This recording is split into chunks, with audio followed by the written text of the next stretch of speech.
Colin is a really low-budget zombie movie. It's known for having a budget of only 25 British pounds, or around 75 American dollars. Written, directed, and produced by Mark Price. He is a comedian and actor who called in a favor for one of his friends who did makeup. So like probably one person did all the makeup for all the zombies in the movie.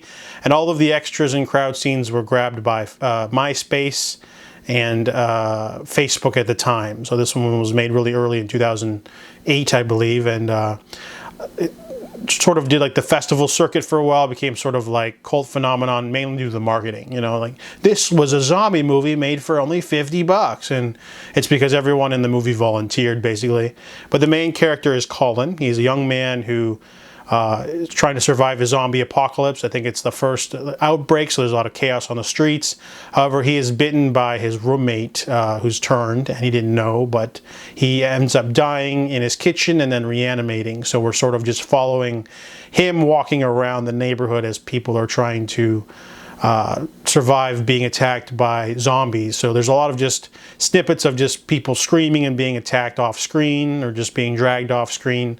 There's some, visual effects of people getting their faces bitten off a little bit here and there, but this movie is also so low budget that it's like basically filmed on like an old camcorder. So the whole movie's shaky cam. It almost feels like a really... It doesn't feel cheap though, so they still were able to get the tripod for some shots, and most of the movie's handheld, but it looks really crappy. The sound's really terrible, especially the sound. You can definitely tell they didn't have proper sound equipment for this movie. It's basically just, the camera following around Colin. He's zombified, and there's not much of a story, except he bumps into his sister who tries to grab him, but it doesn't work, and then he later sees a woman being kidnapped by a serial killer or something. And then later he gets kidnapped by Linda, his sister, and they're trying to see if he has any humanity left. So that's kind of like the main sort of plot. But the rest of the movie is basically just a lot of snapshots of just zombies walking around, attacking people. There's two large crowd scenes, one in a house that gets really messy and hard to see and hard to suss out who's attacking who.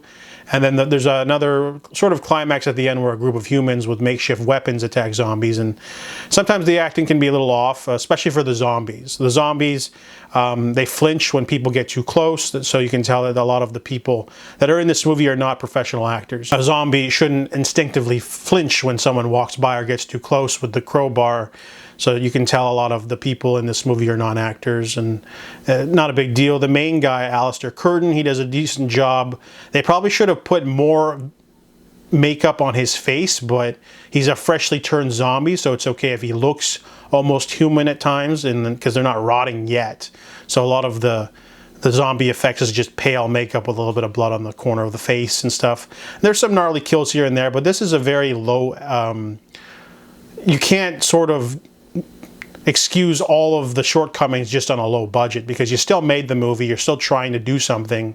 So, when you have the party sequence where everyone's just running around and the camera looks like it's just being shoved all over the place, it looks kind of crappy.